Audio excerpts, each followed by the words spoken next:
जय श्रीराम.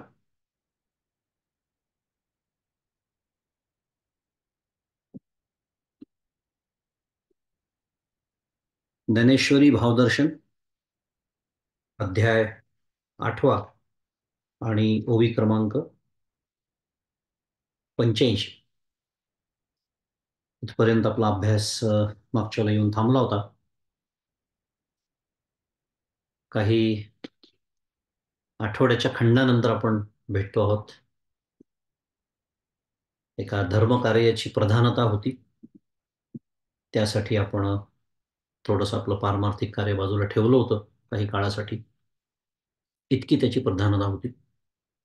काही काळाची त्याला मर्यादा होती. आपल्या बहुतांश लोकांना त्याची कल्पना आहेच.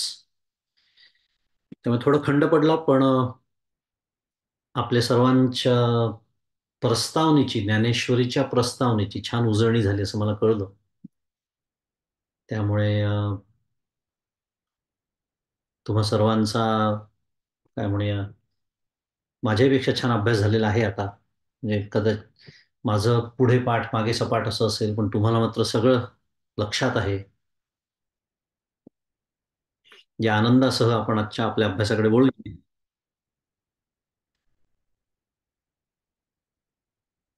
8वा अध्याय आपला सुरू आहे. आणि मी जसं म्हणालो की काही कालखंडानंतर आपण पुन्हा या अभ्यासाकडे वळतोय. थोडंसं एक स्मरण करून घेऊया, कुठला विषय आपला सुरू आहे नेमका 8व्या अध्यायामध्ये, आणि आपला अभ्यास कुठपर्यंत आला होता. कारण ओवी क्रमांक तर मी सांगितलं तुम्हाला 85, पण त्याने काही फारशी मदत तुम्हाला झालेली अर्थातच नाही. आपल्याला माहिती आहे की या अध्यायाच्या सुरुवातीला अर्जुनाने प्रश्न विचारले होते भगवंताला. आता हे वारंवार मी सांगणार नाही, बऱ्याच वेळा त्या प्रश्नांचे उल्लेख झालेला आहे. पण त्या सर्व प्रश्नांमधला अर्जुनाचा शेवटचा जो प्रश्न होता, प्रयाणकाले च कथम ज्ञेयोसी नियतात्मभिः, हा जो दुसऱ्या श्लोकामध्ये अर्जुनाने प्रश्न विचारला, त्या प्रश्नाचं उत्तर भगवंतांनी 6व्या, 7व्या, 8व्या या श्लोकामध्ये दिलं, ज्याचा आपण मागच्या वेळेला अभ्यास केला. त्यामुळे मागच्या वेळेला आपण ओवी क्रमांक 74 ते 85 असा आपला अभ्यास झाला होता.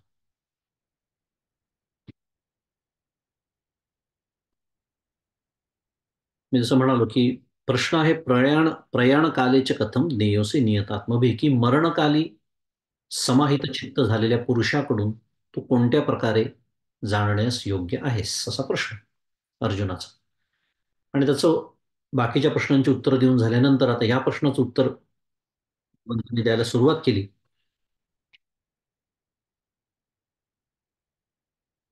आणि भगवंत अर्जुनाला म्हणतात की हे कुंतीपुत्र अर्जुना, 6व्या श्लोकामध्ये, की मनुष्य मरते वेळी किंवा त्याचे आधी म्हणूया, 5व्या श्लोकापासून खरं सुरुवात केली आहे उत्तर द्यायला. पण मी त्याचा उल्लेख नाही केला, कारण आपलं मागच्या अभ्यास 6व्यापासून झाला होता. पण अगदी 5व्या श्लोकापर्यंत थोडं मागे जायचं म्हटलं तर भगवंतांनी उत्तर देताना सुरुवात अशी केली की अंतकालात जो पुरुष माझेच स्मरण करीत शरीराला सोडून जातो, तो माझ्या स्वरूपाला प्राप्त होतो. आणि नुसतं एवढंच नाही, तर याविषयी मुळीच संशय नाही. याती नास्त्यत्र संशय. नेहमीच आपण बोलतो, खरं भगवंताने म्हणण्याची काही गरज आहे का? संशय नाही आहे. कोणी संशय घेईल का भगवंतावरती? पण ही जी भाषा असते, हे एखाद्या गोष्टीचं महत्व आपल्या चित्तामध्ये ठसावं याच्यासाठी असं बोललं जातं, की कुठे मनामध्ये कुठे किंतु असेल, काही कळलं नसेल तरी संशय मात्र बाळगू नकोस. हे अगदी निश्चित असं म्हणजे असंच आहे. आपण त्याला म्हणतो ना शुद्ध मराठीत, पिरियड, नो फर्दर डिस्कशन. असं आहे, हे शास्त्र आहे की अंतकाली तो पुरुष स्मरण करत शरीराला सोडून जातो. कोणाचं स्मरण करत? तर माझं स्मरण करत, असं भगवंत म्हणतात. परमात्म्याचं स्मरण करत तो त्याच्या स्वरूपाला प्राप्त होतो, याच्यात मुळीच संशय नाही. आणि असं का, याचं उत्तर 6व्या श्लोकात येतं. तिथे भगवंत असं म्हणतात की कुंतीपुत्र अर्जुना, की मनुष्य मरतेवेळी ज्या ज्या पदार्थांचं स्मरण करीत देहाचा त्याग करतो, त्या त्या पदार्थांच्या अखंड चिंतनाने संस्कारयुक्त झालेला तो त्या पदार्थालाच प्राप्त होतो. म्हणजे मुद्दा हा सांगायचा आहे की हे फक्त भगवंताच्याच बाबतीत सत्य आहे असं नाही. प्रयाण कालाच्या वेळी कुठलाही एखादा म्हणजे मघाशी 5व्या श्लोकात जे वर्णन आलं ते ब्रह्मज्ञानी जो असतो, ध्यानयोगी असतो असं म्हटलंय, त्याच्या मरणाचा तो प्रकार होतो.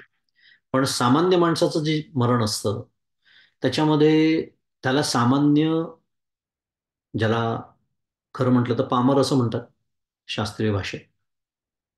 पण सामान्य म्हणण्याचा अर्थच हा आहे, त्याचा भावार्थच हा आहे की त्याला मरणकाळी भगवंताचं स्मरण होत नाही, होऊ शकत नाही. आणि का होऊ शकत नाही? कारण आयुष्यभर विषयाचं चिंतन केलेलं आहे. आयुष्यभर विषयाचं चिंतन केलेलं आहे. त्यामुळे जर सावधपणी मृत्यू आला असेल तर उलट तो भयानीच आलेला असतो. कारण जो आयुष्यभर विषयांचं चिंतन करतो, याचा अर्थ त्याला विषयाची प्रचंड आसक्ती आहे. याचा अर्थ त्याला भोगण्याची आसक्ती आहे. याचा अर्थ त्याला भोगावंसं वाटतं. याचा अर्थ त्याला जगावंसं वाटतं. आणि म्हणूनच त्याला मरावंसं वाटत नाही. हा परमपूज्य मंदाताईंचा सिद्धांत मी नेहमी सांगतो, तो उलट्या बाजूने, उलट्या दिशेने फक्त मांडला आज मी. आणि अशा मनुष्याला जेव्हा त्याच्या जाणतेपणी मृत्यू येतो तेव्हा महाभय कल्पना करू शकतो आपण. कारण हे जग सोडून जायचं, हा देह सोडून जाण्याची कल्पना सहन होत नाही त्याला. आणि मग त्या काळी ज्या विषयांमध्ये त्याचं चित्त आसक्त असेल त्या विषयांच्या चिंतनामध्ये मृत्यू होतो. आणि मग होतं काय? तर तो त्याच पदार्थाला प्राप्त होतो. मग आता झालाय आपला अभ्यास झालेला आहे. फार सविस्तर चर्चा त्याच्यावर, अनेक आपल्याला कथाही माहिती आहे संतांच्या चरित्रातल्या. रोहिदासांची कथा, जडभरताची कथा, या सगळ्या कथा आपल्याला हे शिकवतात. आणि पुढे 7व्या श्लोकामध्ये भगवंत म्हणतात की म्हणून तू काय कर. अर्जुनाला सांगतात आहे, पहिले सगळं सांगितलं की ही अशीशी काय म्हणूया, ही माझीच व्यवस्था आहे, भगवंताचीच व्यवस्था आहे की नाही, की अंतकाली असं असं घडल्यानंतर असं असं व्हावं, ही त्याची व्यवस्था आहे. आणि म्हणून भगवंत 7व्या अध्यायात अर्जुनाला सांगतात की म्हणून तू काय कर अर्जुना, तस्मात सर्वेषु कालेषु मामनुस्मर युध्य, की तू सर्व कालामध्ये माझे स्मरण कर. जसं सर्व काल विषयाचं चिंतन केल्यामुळे मला मरणकाली विषयच आठवतात, तसं साधी गोष्ट आहे, जर मी भगवंताचं चिंतन केलं असेल, भगवत चिंतन केलं असेल, परमात्म्याचं चिंतन आयुष्यभर केलं असेल, अखंड त्याच्या अनुसंधानात मी राहिलो असेल, तर मरणकाळी त्याचं स्मरण होणार. अगदी स्वाभाविक आहे याच्यात, म्हणजे शुद्ध मराठीत, अगेन नो रॉकेट सायन्स. आणि हे सांगताना भगवंत लगेच पुढे म्हणतात काय, माम अनुस्मर युद्धच, माम अनुस्मर युद्ध च, आणि युद्ध कर. आता इथे युद्ध कर हे सांगण्याचा उद्देश हा आहे की असं वाटतं हे सगळं सुरू असताना एकदम युद्धाचा विषय कुठे आला. युद्ध याचा अर्थ कर्तव्य कर. मग कर्तव्य करत असताना काय कर हे महत्वाचं आहे. तस्मात सर्वेषु कालेषु मामनुस्मर युद्धेच. मग कर्तव्य करत असताना काय करायचं आहे, मय्यर्पित मनोबुद्धी मामे वैश्यस्य संशय. म्हणजे माझ्या ठिकाणी मन आणि बुद्धी समर्पण कर. यांनी काय होईल, तर तू मलाच प्राप्त होशील, यात संशय नाही. आता ह्या श्लोकामध्ये आणि त्याच्यातून पुढे सुरू झालेल्या 75 पासून ज्या ओव्या होत्या त्याच्यामध्ये केवळ जो ज्ञानी असतो, केवळ ज्ञानी म्हणजे काय म्हणूया, ज्ञानयोगाचा मार्ग ज्यांनी अवलंबिलेला आहे, ध्यानयोगाचा नव्हे, ज्ञानयोगाचा, त्याच्या मरणाचा प्रकार सांगतात.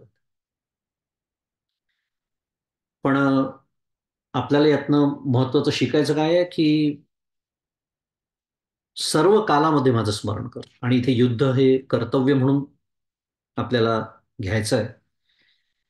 अगदी म्हणजे विचार केला तर 12व्या अध्यायामध्ये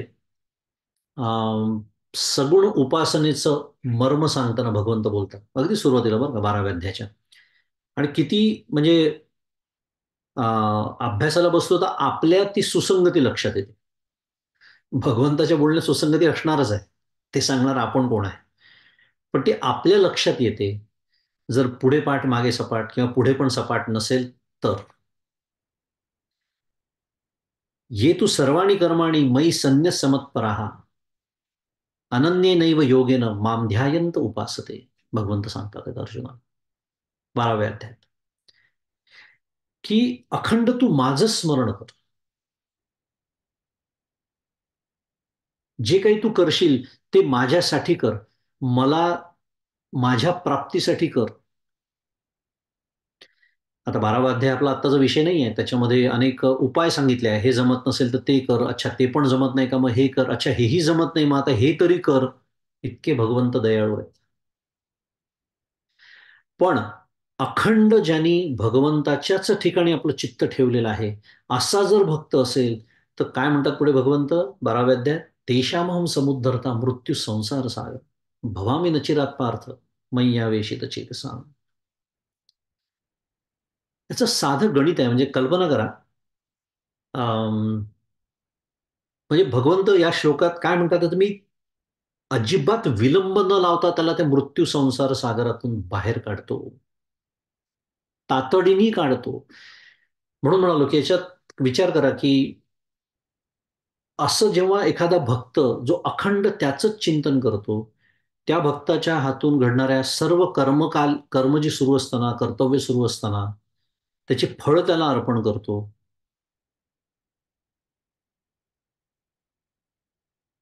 पोळ्या करणं सुरू आहे, स्वयंपाक करणं सुरू आहे. पण स्वयंपाक करायचा रोजचं काम तेच आहे, स्वयंपाक करणं. जेवणार आपणच आहे शेवटी, आपल्याच घरचे जेवणार आहेत. पण हे स्वयंपाक करत असताना नाही, माझ्या ना कृष्णासाठी मी हे स्वयंपाक करते, माझ्या रामासाठी हे स्वयंपाक करते, कारण मी त्याला नैवेद्य दाखवणार आहे, त्याच्याशिवाय मी खाणार नाही येते. हे गृहीत धरून बोलणं सुरू आहे बरं का. नाहीतर काय रामकृष्ण हरीच आहे मग सगळं. तर ही जी भूमिका आहे म्हणजे त्याने होतं काय, कर्म तीच आहेत. कर्म काही बदलणार नाही. आपल्या सर्वांची कर्तव्य वेगवेगळी असू शकतात, असतात परिस्थितीनुसार, आपल्या जीवन पद्धतीप्रमाणे. आपण पुरुष आहोत का स्त्री आहोत, अमेरिकेत आहोत का भारतात आहोत, नोकरी करत आहोत का सेवानिवृत्त आहोत, इत्यादी इत्यादी. कर्तव्य बदलतील. पण ते करत असताना मध्यवर्ती भूमिका अनुसंधान जर परमात्म्याचं असेल, की हा स्वयंपाक मग मी म्हणजे माझ्या रामासाठी करते, त्याला नैवेद्य दाखवायचं, म्हणून तो मी चांगला करणार आहे, अगदी चविष्ट उत्कृष्ट झाला तो पाहिजे. मग एखाद्याला आवडला, त्याने कौतुक केलं, वा किती छान भाजी झाली आहे, वा छान आवडला का तुम्हाला, रामकृष्ण. एखाद्याने नावं ठेवली, करता येत नाही भाजी तर करते कशाला भेंडीची भाजी, असं नवऱ्याने म्हटलं समजा, नवऱ्याने म्हणू नये पण म्हटलं समजा, तर आपण काय, आपलं चित्त हलत नाही. याचं कारण आहे, आपण नवऱ्यासाठी ती भाजी केलेलीच नसते, मी माझ्या रामासाठी केलेली आहे. ठीक आहे, तुला नाही आवडली, काही बिघडलं असेल, मीठ तिखट कमी जास्त झालं असेल, पुढच्याला प्रयत्न करेन, लक्ष ठेवेन, पण त्याचं वाईट वाटत नाही. कसे त्याचे फायदे पण होत जातात पहा. पण हे कधी होतं माहितीये का, अखंड जेव्हा चित्तामध्ये भगवंत असतं.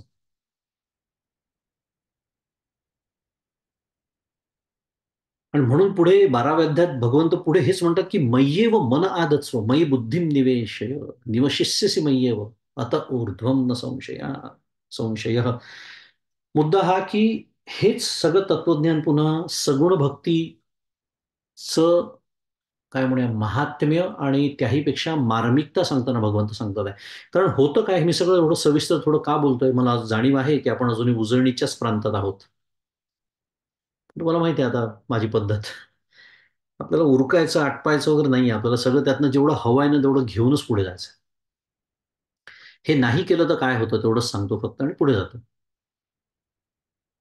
आपल्याला असं वाटतं की आपण काहीतरी ठरवलेलं असतं, सद्गुरूंनी एक साधन दिलेलं असतं, किंवा आपण आपल्या मनाशी काही ठरवलं असतं, सद्गुरू प्राप्ती झालेली नसेल तर, किंवा नाही बा रोज सकाळी माझं अर्धा पाऊण तास एक तास जे काय असेल नामस्मरण झालं पाहिजे, किंवा ध्यानाभ्यास झाला पाहिजे, किंवा संध्याकाळी एक तास ऑफिसहून आल्यानंतर इत्यादी इत्यादी. आता मग हे करू नये का, असं म्हणणंच नाही ना, तर सांगितलं असतं का करायला. ते तर साधन आहे बैठकीचं, सद्गुरूंनी दिलेलं आहे, करायलाच पाहिजे. What I am trying to say essentially, it is necessary but not sufficient. That is the point. कारण होतं काय, नाही तर त्याला एखाद्या शुद्ध मराठी शब्द ऍक्टिव्हिटीचं स्वरूप येतं. ऍक्टिव्हिटी म्हणजे काय? एक अजून एक क्रिया म्हणजे, हो मी ऑफिसला जातो, मला संगीत पण आवडतं, त्यामुळे मी काय तबला पण वाजवतो, पेटी वाजवतो, बासरी वाजवतो, संतूर वाजवतो, जे काय असेल ते. मला पेंटिंग पण आवडतं, मला चित्र काढायला आवडतं, त्यामुळे मी पेंटिंग पण करतो. मी सगळे मराठी शब्द वापरतो, मुद्दाम शुद्ध मराठी शब्द. पेंटिंग करतो, सिंगिंग करतो, ड्रॉइंग करतो, मराठी शब्द आहेत सगळे. मग त्याचबरोबर मी मेडिटेशन पण करतो, मराठी शब्द. थोडंसं विनोद.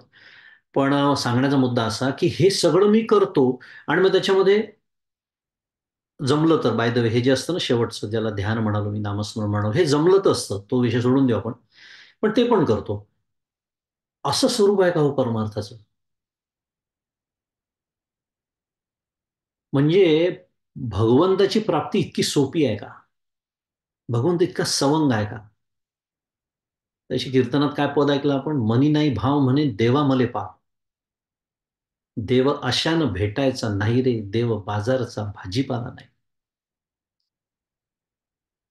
ते मला हवी आहे फरारी किंवा लॅम्बोर्गिनी, पण खर्च करायची तयारी माझी फक्त $1,000चीच आहे. कसं वाटलं ऐकायला? मी गेलो समजा कारच्या शोरूम मध्ये, त्याला म्हणलं मला हवी आहे घ्यायची गाडी. ते म्हणलं "चल, पुढे पैसे माझ्याकडे $1,000 आहे." काय करेल तो दुकानदार, शोरूमवाला? सन्मानाने बाहेर काढेल की नाही मला? मुद्दा असा आहे की घ्यायला द्यायची फरारी, आणि जसे खिशामध्ये $1,000 असावे, जितकी किमती वस्तू, जितकं त्याचं मूल्य जास्त, तेवढी त्याची किंमत मोजावी लागणार की नाही? मग या जगतामध्ये प्राप्त करण्यासारखं सर्वात मौल्यवान, की ज्याचं मूल्य सुद्धा करता येत नाही, अशी वस्तू काय आहे? भगवत प्राप्ती आहे की नाही? आणि त्याला मी माझी किंमत काय देतो? अर्धा तास केलेली साधना, आणि अपेक्षा काय? भगवंताची प्राप्ती होणे. त्याच्यासाठी ही सगळी मांडणी केली. तो इतका सहज प्राप्त नाही होत. तो म्हणतो की मी तुला दिलेले आहेत 24 तास दिवसाचे. दिलेत की नाही? प्रत्येकाला दिलेले आहेत. या बाबतीत आपण सर्वजण समान आहे. सर्वजण, तुम्ही कितीही श्रेष्ठ असा आणि कितीही कनिष्ठ असा, कितीही पुण्यवान असा आणि कितीही पापी असा, प्रत्येकाला 24 तास दिले भगवंत.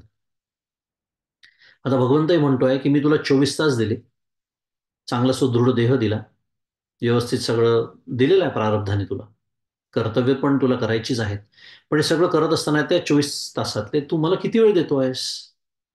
अर्धा तास, पाऊण तास, 1 तास, 1.5 तास? नाही. मय्येव मन आधत्स्व, सर्व कालामध्ये माझं स्मरण. तस्मात सर्वेषु कालेषु माम अनुस्मर. ह्याला म्हणतात भक्ती, बरं का? सगुण भक्ती याला म्हणतात. नुसतं 1 तास पूजा करणं, 1 तास नामस्मरण करणं म्हणजे नाही, ते तर आहेच, तो त्याचा एक भाग झाला. कारण भक्ती याचा अर्थ प्रेम, आणि ज्याचं प्रेम असतं त्याच्या अखंड अनुसंधानात आपण राहतो. साधी गोष्ट आहे की नाही? अगदी साधी गोष्ट. आता अनुसंधान शब्द खूप वेळा बोलून झालेला आहे, त्यामुळे उजळणी सुरू आहे. पुढे जाऊया. त्यामुळे मला तू येऊन, तो जो सर्व कालामध्ये माझं स्मरण करणारा, ज्यांनी माझ्या ठिकाणी मन आणि बुद्धी समर्पण केलेलं आहे, मय्यर्पित मनोबुद्धी, ज्याला अगदी समांतर विचार आपण 12व्या अध्यायामध्ये पाहिला. भगवंत तेच सांगतात आहे पुन्हा 12व्या अध्यायामध्ये, की मला मन अर्पण कर, मला बुद्धी अर्पण कर. काय? साध्या भाषेमध्ये, तुझ्या मनाचं काम काय आहे? संकल्प करणं. सर्व संकल्प माझ्यासाठी, माझ्या प्राप्तीच्या दृष्टीने, त्या संकल्पांचं फळ मला अर्पण करून केलेलं कर्म करणं म्हणजे मन भगवंताला अर्पण करणं. झालं स्पष्ट? तसंच बुद्धीचं काम आहे निश्चय करणं. निश्चय काय? मी करता नाही, निश्चय आहे. मी भोगता नाही, निश्चय आहे. कर्मात मला फक्त कर्म करण्याचा अधिकार आहे, फळावरती माझा अधिकार नाही. कर्मण्येवा अधिकार असते मा फलेषु कदाचन. हे वेळोवेळी निर्णय कोणी करायचे? बुद्धीने करायचे आपल्या. त्याला म्हणायचं बुद्धी समर्पण करणं भगवंताला. हे खरं भक्ताचं लक्षण आहे बरं. भक्ती तो सोळावरील पोळी. उगीच नाही म्हणत तुकाराम महाराज. आणि मला भक्ती सोपी वाटते. आपली बुद्धी तपासून घ्यावी.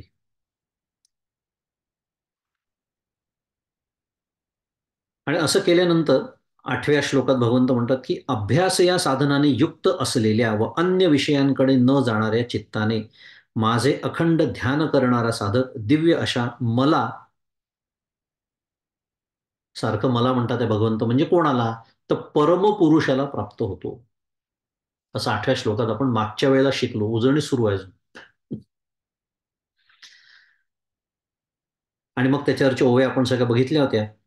आणि 8व्या श्लोकाचं गीता दीपस्तंभ मधलं परमपूज्य काकांचं जे भाष्य आहे, जे विवेचन आहे, ते पण आपण बघितलं होतं. त्यातलं एकच वाक्य फक्त बघूया, पण उजळणी आहे, पण फार महत्वाचं वाक्य होतं. पुन्हा एकदा त्यात एक सुंदर वाक्य येऊन गेलं काकांचं की आपापलं कर्म चोख करावे, पण त्याचा अभिमान धरू नये. त्याचं कारण आहे अभिमानाने आत्मसुख बिघडतं. हा एक छान मुद्दा आपला मागच्या वेळेच्या चिंतनात आला होता, म्हणून मी तो पुन्हा एकदा त्याचं महत्व जाणून पुन्हा एकदा तो आणला आपल्या आजच्या चिंतनामध्ये, की अभिमानाने आत्मसुख बिघडतं असं परमपूज्य काका त्या ग्रंथात म्हणतात. आणि त्याचा आपण भरपूर विचार केला, पण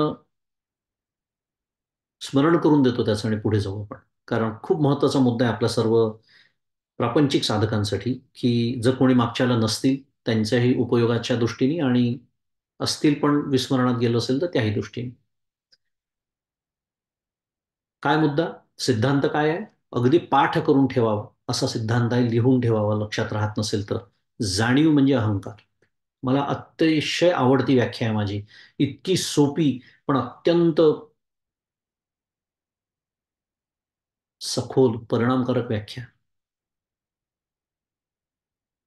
जाणीव म्हणजे अहंकार. एखाद्या गोष्टीची जाणीव असणं. आणि हे आपण मागच्याला बोललो होतो की श्रीमंत असणं गैर नाही, श्रीमंतीची जाणीव असणं अखंड. मी श्रीमंत आहे, मी श्रीमंत आहे, ह्याला म्हणायचं श्रीमंतीचा अहंकार. मी यशस्वी आहे, यशस्वी असण्यात पुन्हा गैर नाही. या सगळ्या गोष्टी प्रारब्धाने जशा असायच्या तशा असणारच आहेत आपल्या आयुष्यामध्ये. कोणाला वाटत नाही? तुम्ही मला सांगा बरं, श्रीमंत होऊ नये, यशस्वी होऊ नये आहे का कोणी? हात वर करा. मला वाटतं की मला अजिबात यश नको जीवनामध्ये. मग प्रश्न असा निर्माण होतो, जर इतकं वाटतं सगळ्यांना, आपल्या सगळ्यांना या गोष्टी हव्याच असतात, मिळाल्या का मग हव्या तेवढ्या, हव्या तितक्या, हव्यात तेव्हा? कधी कधी खूप पैसे मिळतात, $1,000,000. कधी? वयाच्या 70व्या वर्षी. का बरं? कुपरटेनमधलं घर विकलं. विनोद आहे. पण वय काय आता? 70. काय करायचे $1,000,000 घेऊन? म्हणून म्हणलं, हवं तितकं, हवं तेवढं, आपल्याला ज्या हव्या जीवनामध्ये गोष्टी तेवढ्या मिळाल्या का? नाही मिळाल्या. याचाच अर्थ त्या माझ्या इच्छेवरती अवलंबून नाही. एवढंच मला सांगायचं होतं आत्ताच्या मुद्द्यात, आत्ताच्या संदर्भामध्ये. मग ते कशावर अवलंबून आहे? प्रारब्धात अवलंबून आहे. प्रयत्न करायचेच आहेत. यत्ने कसून न करीन मी, तो बराच वेळा विचार करून झाला आपला. पण जेव्हा मला एखादी गोष्ट प्राप्त होते किंवा अप्राप्त, दोन्ही दृष्टी, परमार्थाच्या दृष्टीने दोन्ही गडबडच आहे, आणि त्याची अखंड जाणीव माझ्या अंतःकरणात राहते. कारण आपण आता व्याख्या काय केली? जाणीव म्हणजे अहंकार. म्हणून मागच्याला आपण बोललो की श्रीमंतीचा आणि गरिबीचा परमार्थाशी संबंध नाही. नाहीतर एकनाथ महाराज श्रीमंतीचं वर्णन माहिती आहे. अगदी त्याच्या विरुद्ध तुकाराम महाराज प्रापंचिक स्थितीचं वर्णन माहिती आहे. संतत्व एकच आहे. काही फरक पडला नाही. म्हणजे या गोष्टींचा परमार्थाशी संबंध नाही. या गोष्टी परमार्थाच्या आड येत नाहीत. मग आड काय येतं? त्याची जाणीव आड येते. म्हणून कुठल्याही गोष्टीची जाणीव म्हणजे अहंकार. आणि म्हणून अभिमानाने आत्मसुख बिघडतं असं काका म्हणतात. त्याचं कारण आहे, मला कोणती जाणीव सांभाळायची आहे आयुष्यभर, जी आत्ता आपण शिकलो गेली 10, 15, 20 मिनिटं मी जे बोलतोय, मय्यर पित मनोबुद्धी. जर त्याची जाणीव, परमात्म्याची जाणीव म्हणजे त्याचं अनुसंधान, मग नामानुसंधान असेल किंवा सहा अहम सोहम तत्वमसी सारखं तत्वानुसंधान असेल, हे अनुसंधान सांभाळता येत नाही जर अखंड मी या बाहेरच्या जाणीनं सांभाळून ठेवल्या अंतःकरणात. हा किती तर्कशुद्ध शास्त्र आहे साधनशास्त्र. साधनाशास्त्र म्हणतात त्याला. साधना कुठे कशी बिघडत जाते माझी, का वर्षानुवर्ष साधना करूनही मला योग्य ते फल मिळत नाही. कारण मगाशी मी जसं म्हणालो तसं फक्त अर्धा पाऊण तास बैठकीची साधना केली म्हणजे साधना झाली त्या दिवशीचं जणू काही माझं इतिकर्तव्यता झाली साधनेच्या आणि परमार्थाच्या बाबतीत. असे जर गोड गैरसमजुती असतील तर ताबडतोब त्या मनातून काढून टाकायला हवेत आपल्याला. एवढ्यासाठी इतकं सविस्तर बोलतोय. आणि म्हणून मी मगाशी म्हणत होतो की भगवंत म्हणतात की तेषामहम समुद्धरता मृत्यू संसार सागरात. ताबडतोब लगेच का, कारण मगाशी ते अर्धवट राहिलं माझं उदाहरण की कल्पना करा जर एक मनुष्य म्हणून समजा आपला विचार करू आपण, माझं जर कोणी अखंड स्मरण करत असेल, अखंड त्याच्या विचाराचा मी भाग असेल, माझा एक मित्र आहे किंवा मैत्रीण आहे किंवा नातेवाईक आहे, जे कोणी असेल समजा, मला अखंड ते फोन करतात, आठवड्यातून 2-3 वेळा फोन येतो, माझी त्यांना सतत आठवण येते, माझा विचार करतात, माझ्यासाठी काही गोष्टी विकत घेतात, असं अखंड समजा आपल्यावर प्रेम करणारं, आपल्यासाठी काही करणारं, आपल्याला काही देणारी अशी जर व्यक्ती असेल, करा बरं विचार. काय भूमिका, काय आपली मनोभूमिका असते त्या व्यक्तीच्या. तसं जर अखंड मी भगवंताचं अनुसंधान ठेवलं, त्याच्या डोक्यावर ओझं चढतं हो. म्हणून तर माऊली म्हणते ऐसा कीजे की जगन्नाथा आभारू पडे. आणि मग तो येतो घरी पत्ता विचारत, कुठे राहतो पुंडलिक, आणि वीट जरी फेकली ना तरी उभा राहतो त्याच्यावरती. इतका तो स्वतःला नंतर देऊन टाकतो भक्ताला त्या. त्यालाच तर भक्त म्हणतात. तोपर्यंत तो उपासकच असतो. हे भक्त नव्हे, तो भक्त आपल्याला माहिती आहे. मुद्दा एवढाच होता आता की अनुसंधान आपलं टिकू शकत नाही. भगवंताचं अनुसंधान, नामानुसंधान, तत्वानुसंधान, अनुसंधानाचे अनेक पैलू आहेत, प्रकार आहेत, सोडून देऊ आता विषय नाही. आणि त्याच्यामुळे आपलं आत्मस्वरूप बिघडतं. एवढंच एक ते वाक्य पुन्हा स्मरण, छान मुद्दा होता म्हणून. आणि आजच्या अभ्यासाकडे वळूया आता. कारण 85 क्रमांकाची ओळी, मी जसं मगाशी म्हणालो तिथपर्यंत आपला अभ्यास आला होता. आणि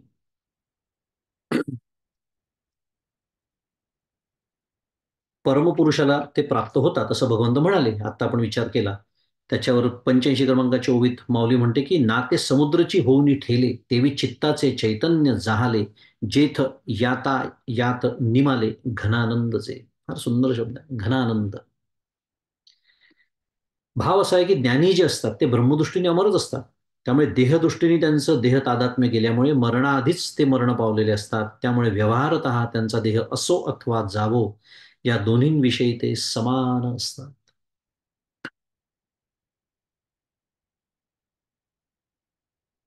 त्या दिवशी विवेक चूडामणीने मी एका ओळीचा उल्लेख केला होता अन्नमय कोशाच्या दृष्टीने. काय ते देह खोळ ऐसे मानून ठेले आपण पे आपणची होऊनी जैसे मठ गगना भरुनी गगनची असे. याच अध्यात माऊली म्हणते.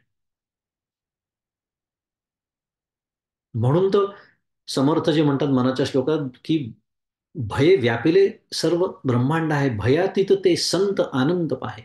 संत कसे काय भयातीत झाले हो? त्यांना का नाही मृत्यूचं महाभय? आत्ता म्हटलं ते मरणाच्या आधीच मेलेले असतात. का? हे देह खोळ ऐसे मानू वासांसी जीर्णानी यथा विहाय नवानी गृह्णाती नरोपर. भगवद्गीता सांगते हे जणू काही वस्त्र आहे, फक्त हे वस्त्र कळतं मला निळ्या रंगाचं मी घातलेलं. त्याच्या आतलं वस्त्र मानायला मी तयारच नाहीये. का? कारण त्याच्याशी इतकी तादात्म्यता आहे की ते वस्त्र आहे हे हजार वेळा ऐकूनही ठसतच नाही चित्तामध्ये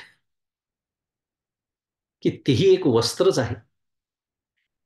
म्हणून ते देह खोळ ऐसे मानुनी हा अनुभव त्या महात्म्यांनी घेतलेला असतो, संतांनी घेतलेला असतो. म्हणून ते भयातीत असतात. म्हणून ते संत, कारण त्यांनी अनंताला पाहिलेलं असतं. समर्थ म्हणतात मनाच्या श्लोकात. आता त्यामुळे ते त्या परमपुरुषाला, त्या दिव्य पुरुषाला प्राप्त होतात जेव्हा या देहाचं पतन होतं, मरण या देहाला येतं असं म्हणूया. आता तो जो दिव्य परमपुरुष आहे त्याचं काय म्हणूया स्वरूप काय आहे? हे आपल्याला सांगण्यासाठी म्हणून पुढचा 9 क्रमांकाचा श्लोक आहे, जो आपल्या अभ्यासाचा विषय आहे आजच्या. आचार्य त्याची आपल्याला काय करून देतात, एक प्रवेश करून देतात पुढच्या श्लोकामध्ये. आचार्य म्हणतात की किम विशिष्टम च पुरुषम याती, म्हणजे कोणत्या लक्षणांनी युक्त अशा परमपुरुषाला ते प्राप्त होतात, हे सांगण्यासाठी हा 9वा श्लोक. आता खरं सांगायचं तर 9व्या श्लोकाची सुरुवात आपण केली होती मागच्या वेळेला, तुमच्या लक्षात असेल तर, पण त्याचा अर्धवट अर्थ बघून झाला होता. आणि बरेच दिवस पण होऊन गेले, त्यामुळे आपण पुन्हा घेऊया पहिल्यापासून. पुन्हा पुनरावृत्ती आहे, काही दोष नाहीये. आणि तसाही तो अर्धा झाला होता. श्लोक वाचतो मी. कविं पुराण मनुषासितार मनोरणीयान् समनुस्मरेद्यः सर्वस्य धातारमचिन्त्य रूपमादित्यवर्णं तमसः परस्तात्. 9 क्रमांकाचा श्लोक. त्याचा पदच्छेद आहे कविं पुराणम अनुशासितारम. पदच्छेद छान आपल्याला नेहमीच्या पद्धतीने आपलं समजून घ्यायचं. संस्कृत सगळे शब्द आहेत, वेगवेगळे करायचे. पहिले कविं पुराणम अनुशासितारम अणोः अणीयान् सम अनुस्मरेत यः सर्वस्य धातारम अचिंत्य रूपम आदित्यवर्णम तमसः परस्तात्. हा झाला पदच्छेद. त्याचा अर्थ दिलाय. पुन्हा विषय काय सुरू आहे, तो जो दिव्य परम पुरुष आहे त्याची लक्षणं काय आहेत ते भगवंत स्वतः, म्हणजे स्वतःच वर्णन करतात आहे म्हटलं तर. अर्थ दिलेला आहे क्रांतदर्शी, अर्थात सर्वज्ञ म्हणजे कविम. आता नेहमीप्रमाणे आपण त्याचा काय म्हणूया, अन्वय लावून घेऊया आणि मग त्याचा पुन्हा विचार करूया. क्रांतदर्शी अर्थात सर्वज्ञ म्हणजे कविम, जुनाट म्हणजे पुराण, या जगताचा नियामक म्हणजे अनुशासितारम, अणुपेक्षाही अणु, अणोह आणि यांसम, सर्व जीवांचा आश्रय अथवा सर्वांना कर्मफल देणारा म्हणजे सर्वस्य धातारम, चिंतनाला विषय न होणारे ज्याचे रूप आहे अचिंत्य रूपम, सूर्याप्रमाणे सूर्याप्रमाणे प्रकाश रूप, आदित्यवर्णम, अज्ञानांधकाराच्या पलीकडे असलेला म्हणजे तमस परस्तात, परमपुरुषाचे जो म्हणजे यह, परमं पुरुषम परमपुरुष, जो म्हणजे यह अखंड ध्यान करतो, अनुस्मरत. हा झाला त्याचा अन्वय. आता आपल्याला समजून घ्यायचं, अभ्यासच आहे आपण. कारण आपल्याला काही असं वाटतं की आपल्याला हे शब्द माहिती आहेत, पण आपल्याला त्याचे कळलेले अर्थ हा बऱ्याच वेळेला वाच्यार्थ असतो. त्याचा लक्षार्थ जोपर्यंत आपल्याला कळत नाही तोपर्यंत आपल्याला त्याची मार्मिकता कळत नाही. आणि त्याच्यासाठी संतांना शरण जावं लागतं.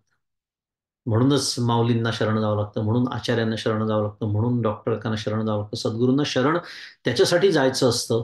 कारण ती मार्मिकता त्यांच्याजवळ असते, कारण त्यांनी त्या तत्वाचा अनुभव घेतलेला असतो. त्यामुळे त्यांना काय म्हणायचं हे कळलेलं असतं. अगदी साध्या भाषेत बोलतोय, अगदी त्यालाच लक्षार्थ वाच्यार्थ वगैरे वगैरे म्हणतात. हा लक्षार्थ त्यांना कळलेला असतो. मी एवढं सगळं का बोलतोय हे आपण अभ्यासाला लागलो की लक्षात येईल. आता पहिला शब्द इथे आलाय क्रांतदर्शी. पहिला शब्द आहे कविम, बरोबर आहे. या श्लोकामध्ये कविम पुराण अशी सुरुवात आहे. कवी याचा अर्थ क्रांतदर्शी इथे म्हटलेला आहे. क्रांतदर्शी याचा अर्थ त्रिकाल ज्ञानी, ज्याला 3 काळांचं ज्ञान आहे, भूत वर्तमान भविष्य. दुसऱ्या भाषेत जो सर्वज्ञ आहे. आता तो सर्वज्ञ का आहे वगैरे सगळं विचार पण करणारच आहोत. आता आपण फक्त शब्दांचे अर्थ समजून घेतोय. कवी, कवी याचा अर्थ क्रांतदर्शी, सर्वज्ञ.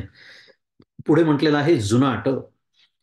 आता जुनाट म्हटलं की म्हणून मी थांबलो इथे थोडंसं, कारण जुनाट हा शब्द आपण फारशा चांगल्या अर्थाने नाही वापरत व्यवहारामध्ये. आमच्याकडे एक जुनाट काहीतरी आहे असं आपण सांगत असतो की लोकांना. एक जुनाट शुद्ध मराठीत फर्निचर आहे, एक जुनाट. मी साडी म्हणणार होतो पण माझ्या चूक लक्षात आली, कारण जुन्या साड्या नसतातच कधी. रामकृष्ण हरी, विनोदाचा विषय. पण अनेक गोष्टी आपल्याकडे असतात आणि आपण म्हणतो की आमच्या घरातली खूप जुनी वस्तू आहे किंवा जुनाट वस्तू आहे. मग असा अर्थ आहे का? ज्या परम दिव्य पुरुषाचं वर्णन सुरू आहे त्याचं जुनाट म्हटलंय. त्याला जुनाट म्हणजे काय? मग तर जुनाट याचा अर्थ अनादी, ज्याचा आधीच नाही, ज्याला सुरुवातच नाही, म्हणून ज्याला अंत नाही, त्याला अनादी असं म्हणतात. ज्याला आधी नाही म्हणजे सुरुवात नाही, आणि अनादी नाही म्हणजे आधी नाही म्हणून अंतही नाही. आणि त्यालाच अम, दुसरा शब्द आहे, किंवा दुसरा त्याचं काय म्हणूया, पैलू आहे. कशाचा? पुराणाचा. की त्याला चिरंतन, चिरंतन, अखंड आहे, आहे, आहे. की ज्याच्या बाबतीत काय म्हणूया, कालसापेक्ष भाषा संभवत नाही. आता हा विषय पुन्हा खूप वेळा झालाय. कालच काल आपली सुरुवात झाली ना, श्री गणेशा झाला आपला कशाचा, नवीन मालिकेचा, अथर्व शीर्ष. त्याच्यात आपण केला विचार. कारण काल ही मनुष्य सापेक्ष संकल्पना. आणि आपण ज्या तत्वाबद्दल बोलतो आहे, ते काल नावाचं तत्व निर्माण होण्याच्या आधीपासून आहे. अगदी साध्या भाषेत, अगदी साध्या भाषेत. सत एव सौम्य इदमग्र आसीत, नेहमीची श्रुती. सत एव, कारण सत या शब्दाची व्याख्याच ती आहे. वस्तू निरपेक्ष अस्तित्व म्हणजे सत. फार सुंदर व्याख्या आहे. काही काही व्याख्या अशा फुटाणे फुटल्यासारख्या, डॉक्टर काका म्हणतात तसं पाठच करून टाकायच्या. कुठेच गोंधळच होत नाही आपला कधी. सच्चित आनंदातला सत शब्द आला कुठे, की सत म्हणजे पदार्थ निरपेक्ष अस्तित्व. म्हणजे काय? कोणाच्याही अपेक्षेने, कोणावरही अवलंबून नसलेलं अस्तित्व. हे जग आहे म्हणून ते आहे का? नाही, उलट आहे, ते आहे म्हणून जग आहे. जग आहे तरी ते आहे, आणि जग कोट्यावधी वर्षांनी नसेल तरी ते आहे. भाषा बदललेली लक्षात आली असेल. ते होतं, असेल, नव्हतं, नसेल अशी भाषा नाही. आहे, आहे, आहे. त्वम कालत्रया तीत ब्रह्मरूप गणपती, कालची भाषा.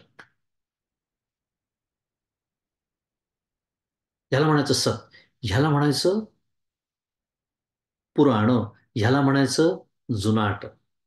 पहा, मी मगाशी जी प्रस्तावना का काय केली, जुनाट म्हटल्यावर माझ्या अंतःकरणात जी भावना निर्माण होते ती, आणि जुनाटचा परमार्थातला अर्थ किती फरक आहे, किती व्यापक दरी आहे त्याच्यामध्ये. म्हणून ते समजून घ्यावं लागतं. जुनाट, पुराण, अनादी, चिरंतन इत्यादी. आता या जगताचा नियामक अनुशासितारम. फार सुंदर, काय म्हणूया त्याला, काय आहे माहिती आहे का?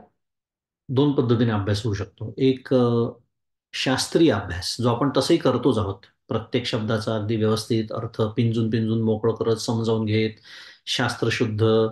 आचार्य काय म्हणतात, माऊली काय म्हणते, डॉक्टर काका, सगळं सगळं आपण ते बघतो. डॉक्टर काका काय म्हणतात, मंदाताई काय म्हणतात, ते सगळं बघतो आहोत आपण. हे झालं, पण ह्याचं मी काय करायचं, हा अभ्यासाचा दुसरा भाग. म्हणजे त्याला म्हणायचं अप्लाइड परमार्थ. हे माझ्या जीवनाला मी कसं लावून घ्यायचं. हे कशासाठी बोललो, हा जो पुढचा शब्द आलेला आहे अनुशासितार, पहिले समजून घेऊ त्याचा अर्थ काय आहे. आचार्य म्हणतात अनुशासितारंवर भाष्य करताना, की सर्वस्य जगत प्रशासितारम. मला वाटतं हा विषय इथपर्यंत आपण मागच्याला आलो होतो, काहीतरी एवढा विचार झाला होता मागच्याला आपल्याला. थोडक्यामध्ये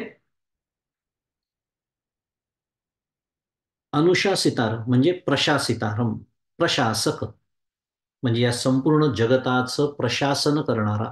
शुद्ध मराठीत त्याला आपण गव्हर्नन्स असं म्हणतो. One who governs.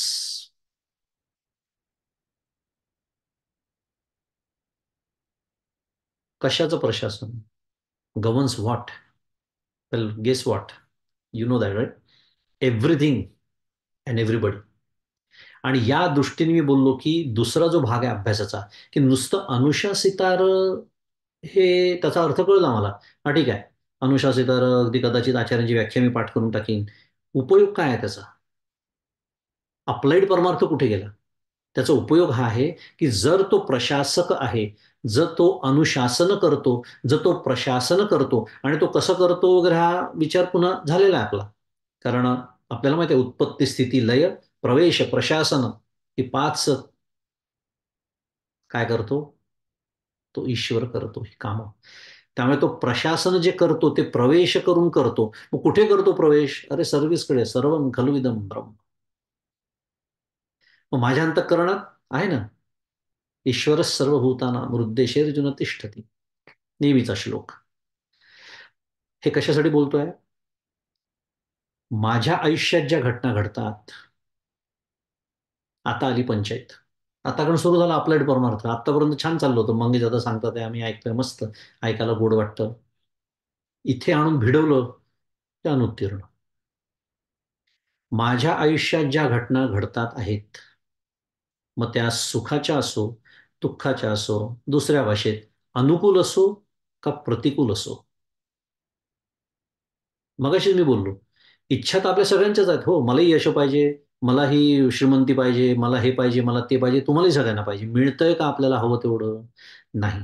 मग ते जे मिळतंय त्याच्या पाठीमागे काहीतरी सम मेथड, इंग्लिशमधला शब्द चांगला नाही इथे वापरायला, मेथड टू मॅडनेस म्हणतात. पण काहीतरी तर त्याच्या पाठीमागे नियमबद्धता असली पाहिजे की नाही?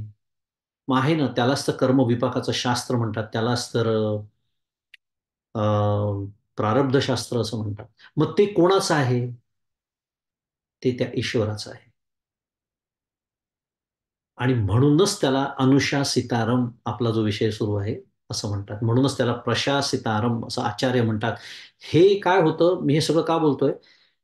इथल्या इथे नुसतं ऐकून विसरायचं नाहीये, हे लक्षात ठेवायचं आणि वापरायचं आहे जीवनामध्ये.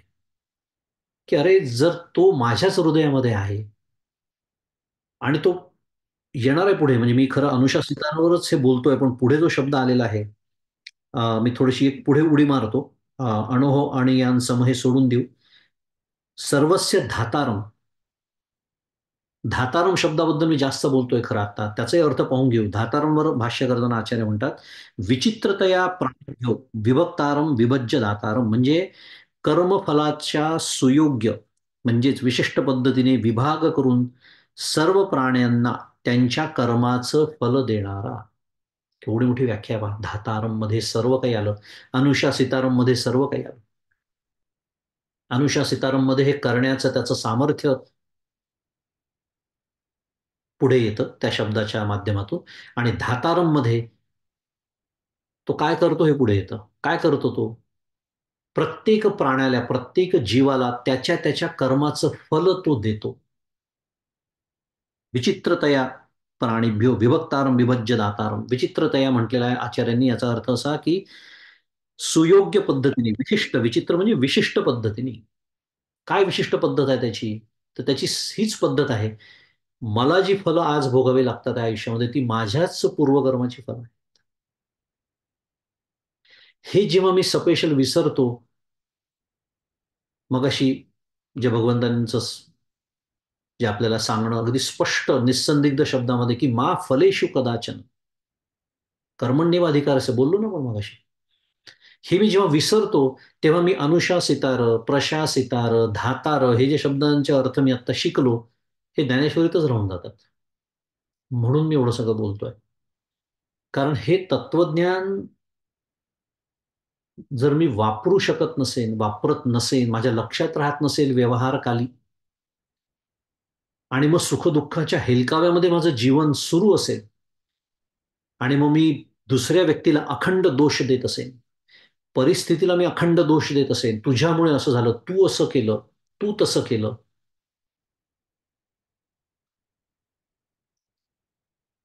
मग आपलं जीवन का, एक साधक म्हणून माझं जीवन आणि एका सामान्य माणसाचं जीवन, याच्यात काय फरक आहे? मी पारमार्थिक आहे हे म्हणून घेण्याचा मला अधिकार तरी आहे का? हा विचार करायला हवा. भले मी पंचदशीचा अभ्यास करत असेल, ज्ञानेश्वरीचा अभ्यास करत असेल, भगवद्गीता, उपनिषद, उपयोग काय आहे? कारण माझ्या जीवनात काही बदल घडवायला मी तयारच नाहीये. अखंड दुसऱ्याला दोष देणे, अखंड. का? कारण असं वाटतं की ह्याच्यामुळे माझं असं झालं, ह्याच्यामुळे तिच्यामुळे माझं तसं झालं, त्याच्यामुळे माझ्या प्रगती होत नाहीये. अरे, हे जे आपले आजूबाजूला जी लोक असतात, आपण ज्याला साध्या भाषेत नातेवाईक म्हणतो, मग नवरा असेल, बायको असेल, मुलगी असेल, मुलगा असेल, आई असेल, वडील असेल, शेजारी असेल, कार्यालयातला तुमचा बॉस असेल, हे सर्व कोण आहेत? अखंड मी सातत्याने हा विषय मांडतो. ही सर्व लोक आपलं प्रारब्ध आपल्याला देण्यासाठी आपल्या जीवनात आलेले हे जीव आहेत. आता जीव या भाषेत बोलूया. कॉमन डिनॉमिनेटर सगळ्यांचं काय आहे? सगळेजण जीव आहेत की नाही? आहेत.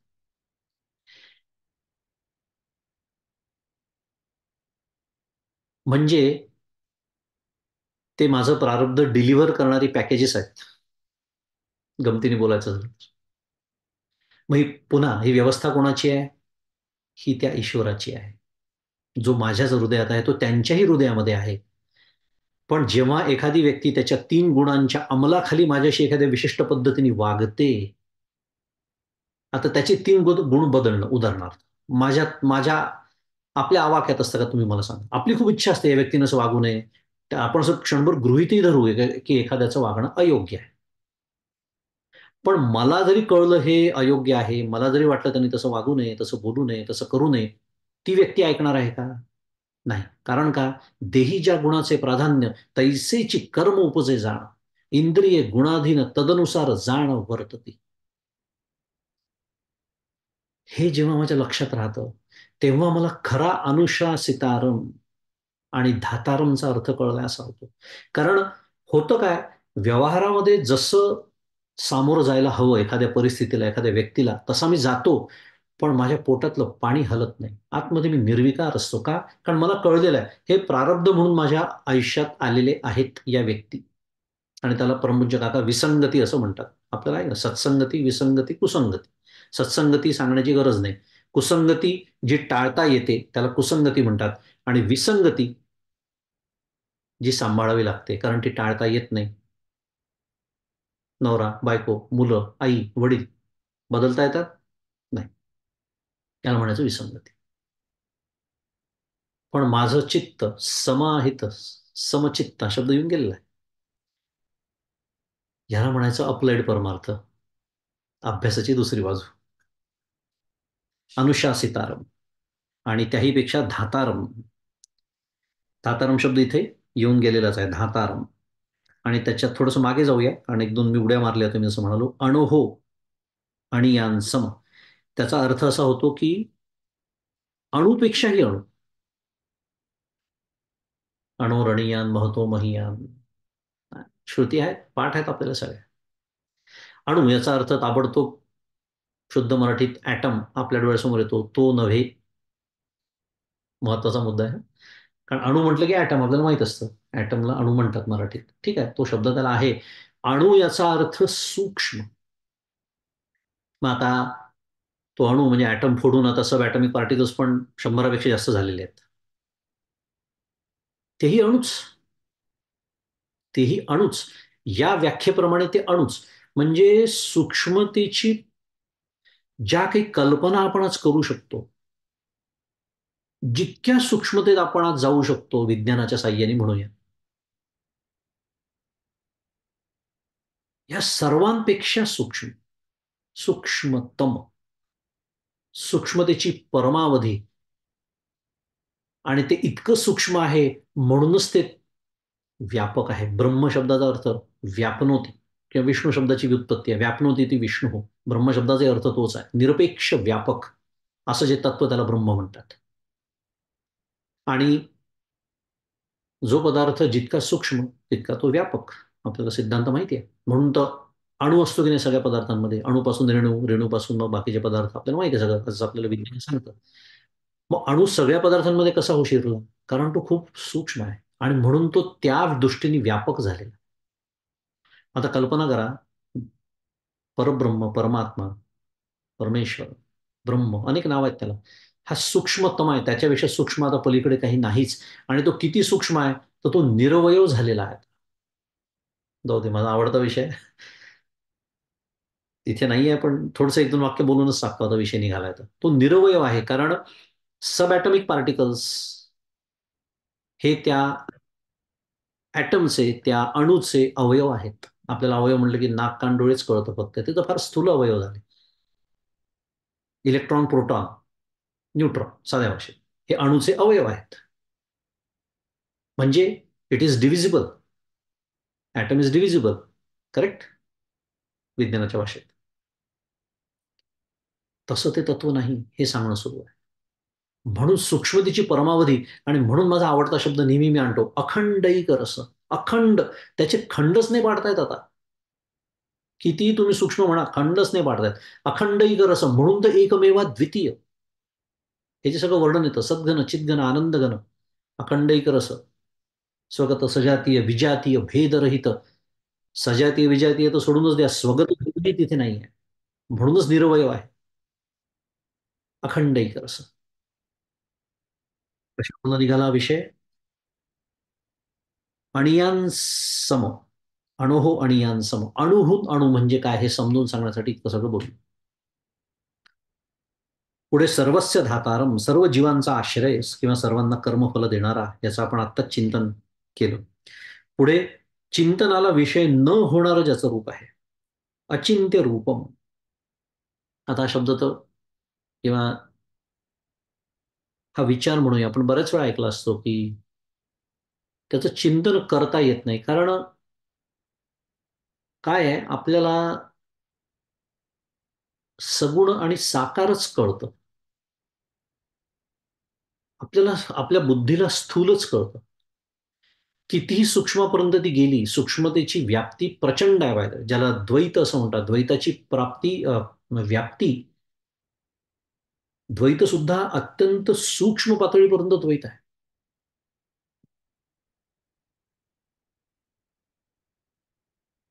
आणि द्वैत म्हणजे माया, आणि जाणीव म्हणजे माया.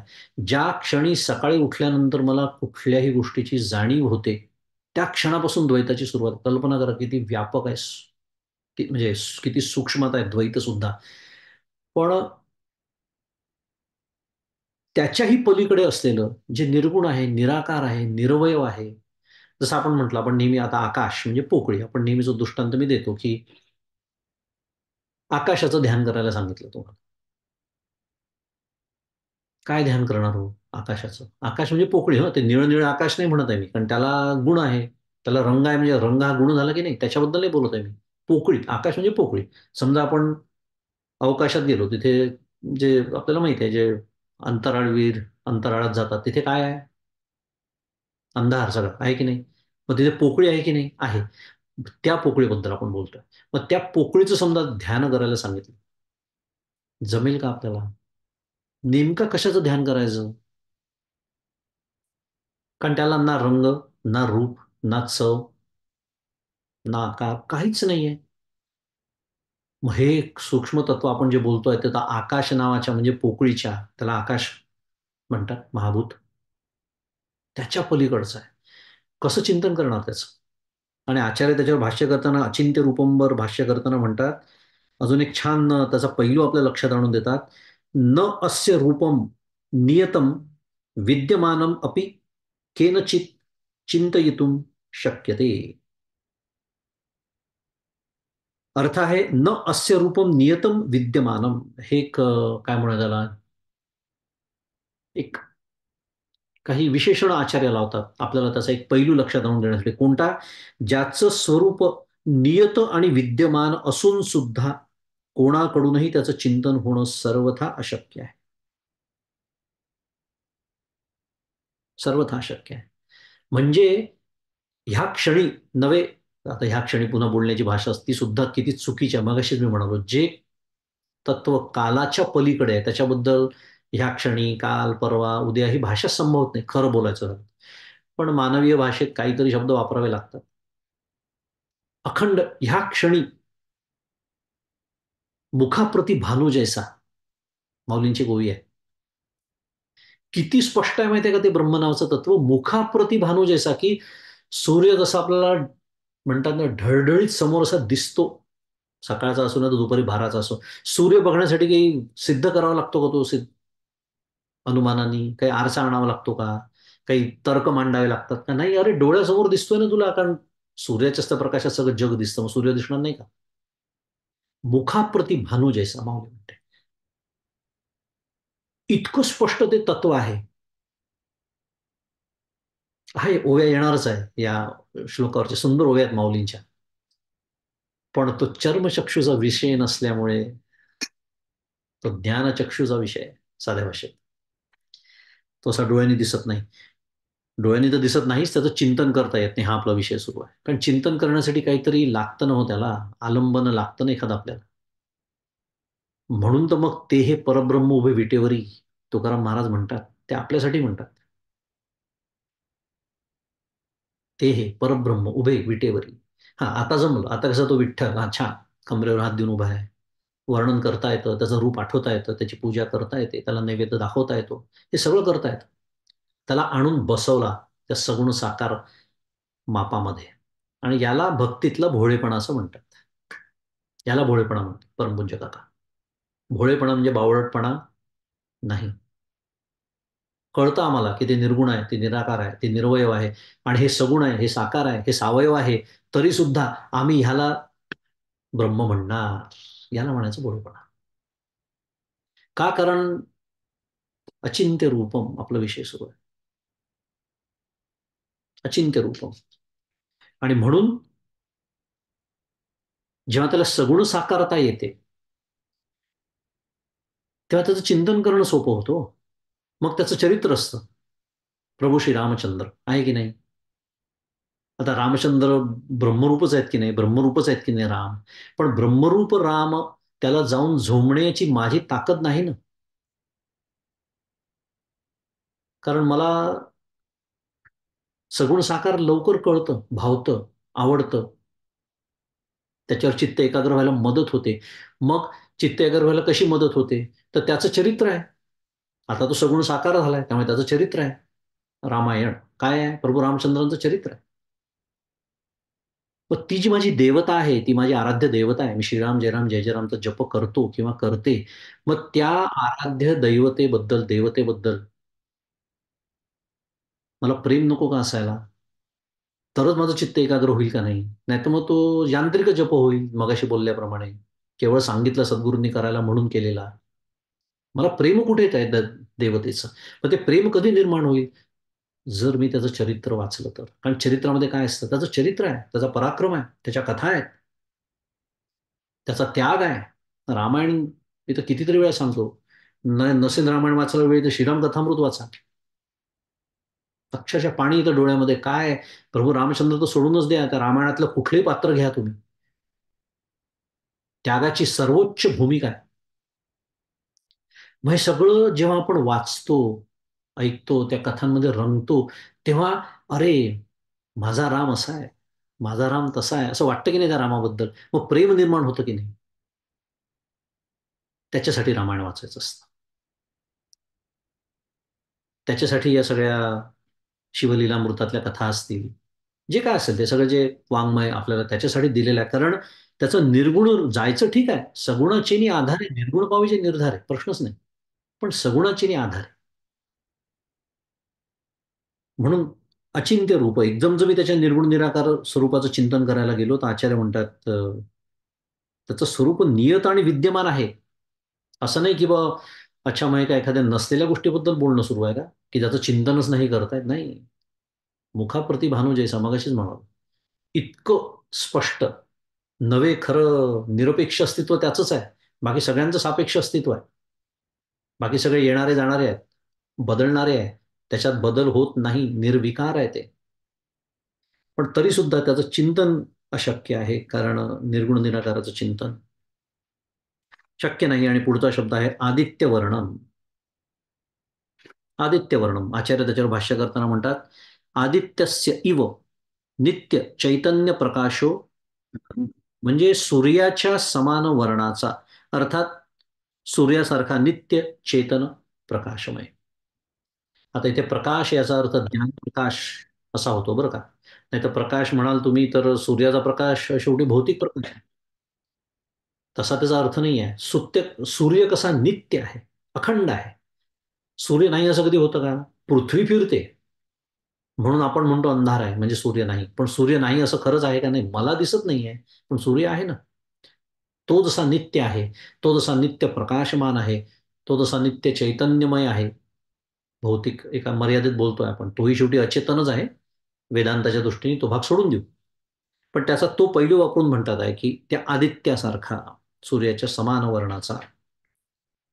आणि शेवटी म्हणतात तमस परस्तात अज्ञानांधकाराच्या पलीकडे असलेला अशा पुरुषाचे म्हणजे परमेश्वराचे स्मरण करत त्यालाच तो प्राप्त होतो, असा या श्लोकाचा 9 क्रमांकाचा 8व्या श्लोकाशी संबंध आहे. कारण 8व्या श्लोकात काय म्हटलं भगवंत? त्या परम दिव्य पुरुषाला तो प्राप्त होतो. मग त्याचं स्वरूप काय आहे हे सांगण्यासाठी हा 9वा श्लोक. आणि त्यात काही विशिष्ट शब्द आले म्हणून आपण थोडंसं सविस्तर विचार केला. आता नेहमीच्या आपल्या पद्धतीप्रमाणे ओव्यांकडे वळण्याच्या आधी या श्लोकावरच्या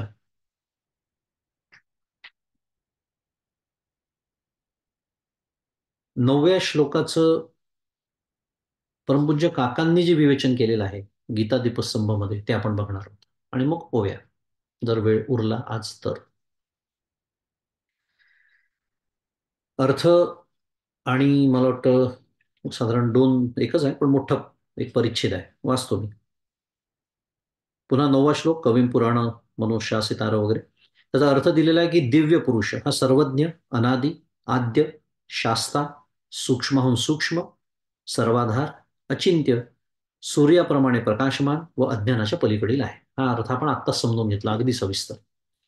त्याच्यावरचं विवेचन, पहिलंच वाक्य परमपूज्य काकांचं महत्वाचं, सर्वज्ञत्व हे ब्रह्माचं तटस्थ लक्षण आहे. म्हणजे काय? आपल्यापैकी बरेच जण अभ्यासक आहेत, सगळ्यांना, पण सगळ्यांना माहिती आहे असं गृहीत धरून नाही, मला तरी पुढे जाता येत. थोडंसं त्याचं स्पष्टीकरण देतो. सर्वज्ञत्व, मगाशी आपण केला विचार, कवी त्याला काय म्हटलं, क्रांतदर्शी असा शब्द आपण मगाशी वापरला इथे जो आलेला आहे, क्रांतदर्शी, सर्वज्ञ, त्रिकालज्ञ वगैरे वगैरे. आता सर्वज्ञता हा जो शब्द जेव्हा येतो तेव्हा त्याच्यामध्ये साधा विचार आहे की कशाचं तरी ज्ञान अपेक्षित आहे की नाही. सर्वज्ञ आपण कसं म्हणतो, एखाद्याला आपण म्हणतो अरे, आपण व्यवहारात या शब्द कधी कधी वापरतो की हा मनुष्याने सर्वज्ञ आहे. सर्वज्ञ आहे म्हणण्याचा अर्थ काय असतो, त्याला खरंच सगळं ज्ञान आहे का, असं नाही. म्हणण्याचा अर्थ व्यवहारापुरती असा असतो की याला खूप विषयांचं ज्ञान आहे. बरोबर. आता हे जसं व्यवहारात असतं तसं परमार्थामध्ये आपण आता जेव्हा ईश्वराचं वर्णन सर्वज्ञ करतो तेव्हा म्हणण्याचा अर्थ असा आहे की त्याला सर्व जगताचं ज्ञान आहे. बरोबर. म्हणजे तिथे जगताची सापेक्षता आहे, रिलेटिव्ह टू द वर्ल्ड, शुद्ध मराठीत. Right, we are talking about relative to the world.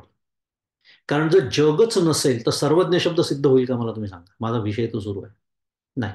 म्हणजे जगाची सापेक्षता आहे, आणि जगाची सापेक्षता आहे म्हणजे मायेची सापेक्षता आहे. कारण जग हे माया कार्य आहे, माया ही त्याचं उपादान कारण आहे. आणि ज्या क्षणी माया स्वीकारतो आपण त्या क्षणी निर्गुण निराकार निरवय अधिष्ठान रूप ब्रह्म आपण थोडस एक पायरी मागे सोडून पुढे आलेलो असतो. कारण माया विशिष्ट साभास चेतन म्हणजे ईश्वर, ईश्वर आपण स्वीकारलेला असतो. इतकं सगळं त्या वाक्यात आहे. बरं, म्हणून मी म्हणालो की मला थोडंसं तरी स्पष्टीकरण द्यावंच लागणार. कारण वाक्य आहे सर्वज्ञत्व हे ब्रह्माचं तटस्थ लक्षण आहे. पुढचं वाक्य आहेच की म्हणजे ते ईश्वराचं लक्षण आहे. आणि तटस्थ लक्षण म्हणजे ईश्वराचं लक्षण. आणि ईश्वर ज्या क्षणी मी म्हणतो त्या क्षणी मी मायेचा स्वीकार केलेलाच असतो. कारण त्याची व्याख्याच आहे माया विशिष्ट साभास चेतन म्हणजे ईश्वर. त्यामुळे आपण निर्गुण निराकार जे ब्रह्मतत्व म्हणतो अधिष्ठान रूप, ते आपण थोडंसं मागे सोडलेलं असतं आणि एक पायरी पुढे आलेलो असतो. माया स्वीकारलेली असते. आणि म्हणून सर्वज्ञ असं जेव्हा वर्णन येतं तेव्हा ताबडतोब समजून जायचं की ईश्वराचं वर्णन आहे. आता तो सृष्टीचा निर्माता असल्याने त्याला सृष्टीचं सर्व ज्ञान सहजच आहे. मगाशीच आपण बोललो की त्याला सर्व सृष्टीचं जगताचं ज्ञान आहे असं आपण वाक्य वापरलं, कारण त्यानेच निर्माण केलेली आहे. बरं, शिवाय तो सर्वांच्या अंतःकरणात राहत असल्याने ईश्वर सर्व भूताना मृद्देशी अर्जुन तिष्ठती, त्या सर्वांना असणारे सर्व ज्ञान त्याला सहजच आहे. आहे की नाही. आपण असं कधी विचारच करत नाही. मला असं वाटतं की आता एखाद्या वेळेस माझ्या मनामध्ये पापकर्म करण्याचा विचार येतो, बरं का, पण मी ते करत नाही. आता एखादी गोष्ट मला एखाद्याची खूप आवडते, असं वाटतं ही चोरावी, कारण ती माझ्याकडे नसते. पण मी ती चोरत नाही. का? योग्य दिसत नाही हो. उद्या तुम्ही याल का माझी ज्ञानेश्वरी ऐकायला मी असलं काही केलं तर, पण तुम्हाला ते कळलं तर? म्हणजे काय, की मानसकर्म तर घडलं माझ्याकडून. एक पापकर्माचा विचार तर आला. प्रत्यक्षात दम मी साधला असेल, इंद्रिय आवरली माझी, शम नाही साधला. माझा मुद्दा एवढाच आहे, तो जो अंतःकरणात ती जी वृत्ती उठली, पापकर्माची जी वृत्ती उठली, ती भगवंताला कळली नसेल असं वाटतं का आपल्याला? माझा आत्ताचा विषय तो सुरू होता. कारण वाक्य काय आहे इथे, तो सर्वांच्या अंतःकरणात राहत असल्यामुळे सर्वांना असणारं ज्ञान त्याला सहजच आहे. पण माझ्या अंतःकरणात पापाची वृत्ती उठली हे त्याला कळणार नाही का? कळलं. म्हणजे माझ्याकडून मानसकर्म घडूनच गेलं. मग त्याची फळं मिळणार नाहीत का? मिळणारच आहेत. कारण ते कर्मच आहे ना शेवटी. आता ते किती प्रमाणात, किती तीव्रतेने मिळतील, कारण ते प्रत्यक्ष केलेलं नाही हा विषय सगळा वेगळा झाला. पण कर्म घडलं आणि ते त्याला कळतं, नव्हे त्याच्याच तर अधिष्ठानावरती ती वृत्ती उठली. हाच तो विषय सुरू आहे. त्यामुळे सर्वांना असणारं सर्व ज्ञान त्याला सहजच आहे. जीवसृष्टीची सर्व कर्मे तो जाणतो आणि त्याप्रमाणे त्यांचं नियमन करतो. धातारम अनुशासितारम आत्ता शिकलो आपण. पुराण म्हणजे जुना, म्हणजे अनादी, आद्य, हे ब्रह्माचे स्वरूप लक्षण आहे. आता हे ब्रह्माचं स्वरूप लक्षण आहे बरं का, आता तटस्थ लक्षण नाही. का? पहा कसा आता अभ्यास कसा करावा लागतो. शब्दाचा अर्थ आणि शब्दातील अर्थ पण म्हणजे म्हणणं ते म्हणतात तसं. हे स्वरूप लक्षण का आहे? कारण अनादी. कारण ईश्वर जो आहे तो माया विशिष्ट साभास चेतन आहे आणि माया सुद्धा अनादी जरी असली तरी जगताच्या सापेक्षतेने स्वीकारला जातो आणि एक दिवस हे जग काय होणार आहे? नष्ट होणार आहे. जग संपणार आहे. माया सुद्धा,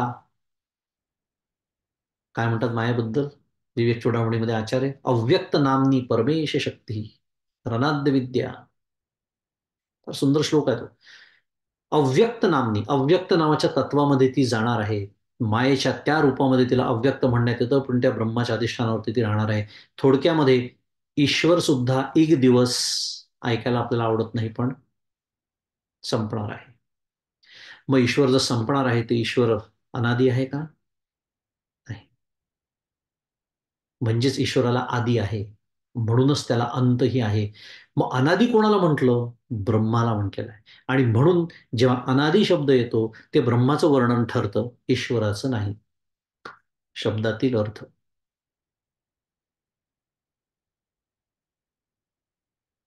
म्हणून याला म्हणायचं ब्रह्माचं स्वरूप लक्षण. आणि म्हणून ब्रह्म केव्हापासून आहे यातील केव्हा या प्रश्नाचे उत्तर येथे संभवतच नाही. कारण केव्हा, कुठे, आज, उद्या हे सगळ्या मनुष्याच्या कल्पना आहेत, कालसापेक्ष आहेत. हे कालाच्या पलीकडचं तत्व आहे. त्वम कालत्रय इतः. ते सत्रूपाने सतत आहे. मगाशी बोललो आपण सगळं, सतचा अर्थच तो आहे, निरपेक्ष अस्तित्व. ते होते, आहे व असेल ही भूत, वर्तमान व भविष्याची भाषा तेथे नाही. नव्हते, नाही व नसेल ही सुद्धा भाषा तेथे नाही. ते आद्य म्हणजे पहिल्यापासून आहे. तर आता पहिल्यापासून या शब्दाचा व्यावहारिक अर्थ येथे संभवत नाही. जसं एखाद्या कुळाचा आद्य पुरुष सांगितला जातो, कुलवृत्तांत असतं, आपल्याला माहिती आहे, आपल्याकडे असतो ग्रंथ कधी कधी. तेव्हा त्या आधीचा माहीत नसतो व आता तो नसतो, म्हणून आपण त्याला म्हणतो आपल्या हा आमच्या कुलाचा आद्य पुरुष आहे असं आपण म्हणतो की नाही. पण असा अर्थ आद्य ब्रह्माच्या बाबतीत नाही. ब्रह्म ही सूक्ष्मत्वाची परिसीमा आहे आणि शुद्ध जाणीव हे त्याचे स्वरूप आहे. 8 वाजलेले, आपली खरं वेळ झालेली आहे. पण एक परिच्छेद अजून आहे, बऱ्यापैकी मोठा आहे. इथे थांबायचं का थोडासा आज वेळ घेऊन हा विषय संपावा असं मी विचार करतो. वाचू शकता. चला, निदान एक श्रोता तरी थांबेल याच्यावर माझ्या लक्षात, मग वाचायला काही हरकत नाही. गमतीचा विषय, तुम्ही सगळेच थांबणार आहे मला माहिती आहे. फार सुंदर विषय, पण आता फार सुंदर विषय. थोडंसं एक 10 मिनिटं लागतील, पण एक पूर्णता आणू आपण या विषयाला. कारण फार सुंदर मांडणी केली आहे परमपूज्य काकांनी. ब्रह्म ही सूक्ष्मत्वाची परिसीमा आहे. मगाशी खरं मी बोललो त्याच्या सूक्ष्मत्वाबद्दल, साधारण त्याच पद्धतीची मांडणी आहे. पुन्हा एकदा बघूया आणि शुद्ध जाणीव हे त्याचं स्वरूप आहे.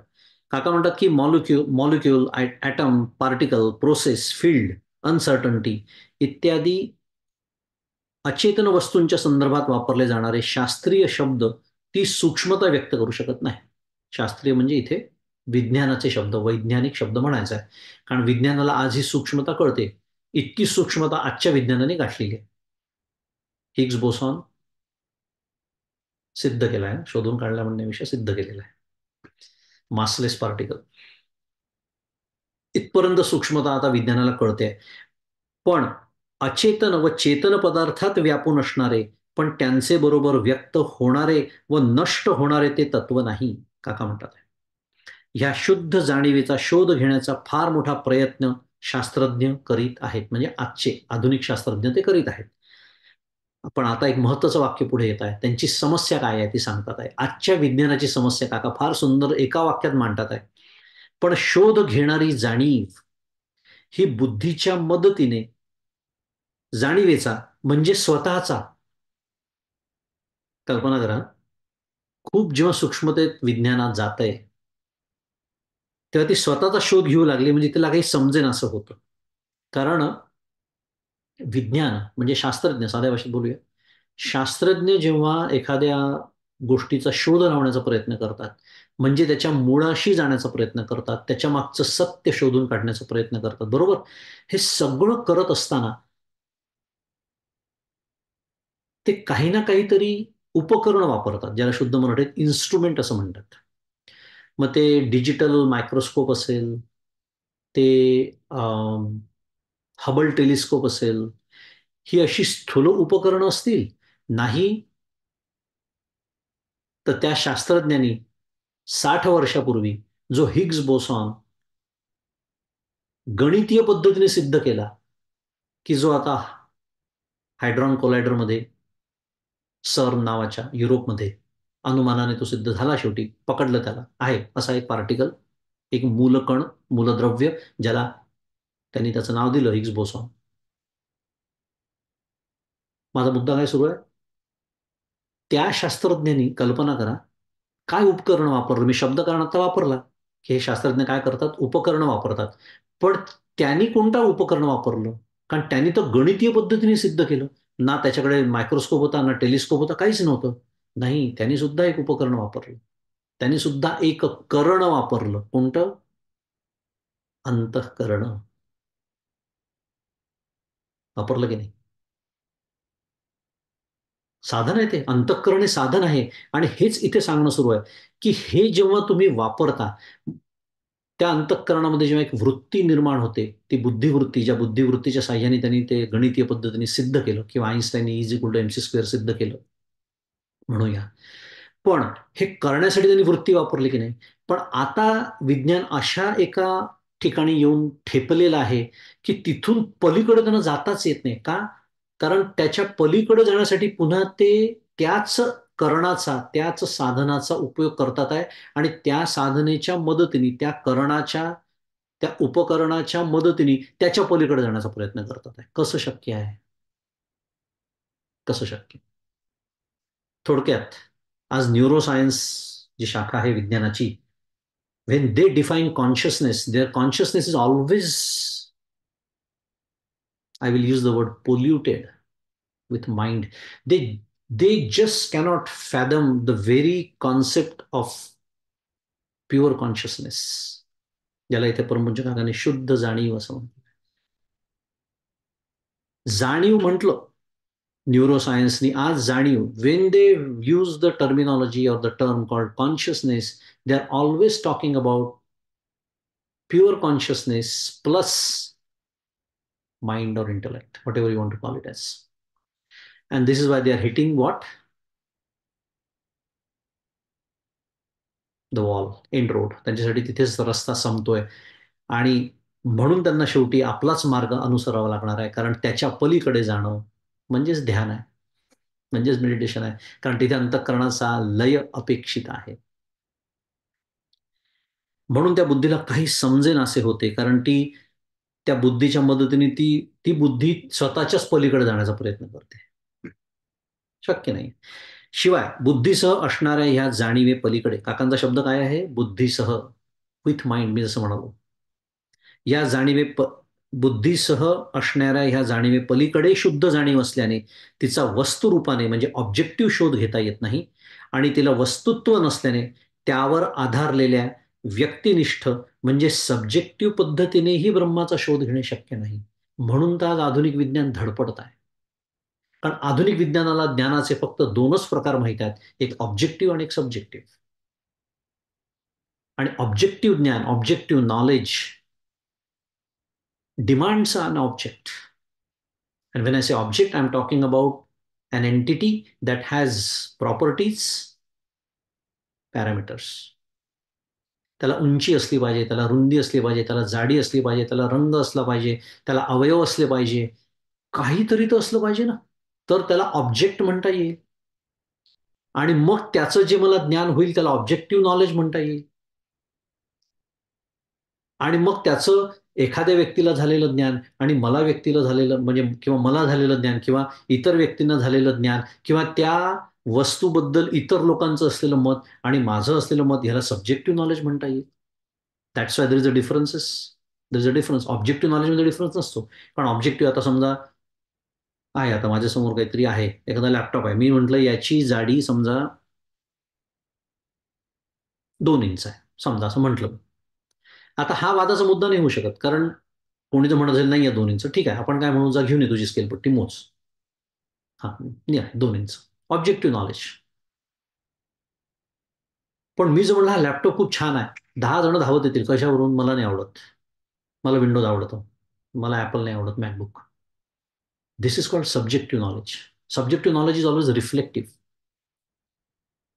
पण either subjective or objective demands an object, as a set. ब्रह्म ऑब्जेक्टच नाहीये.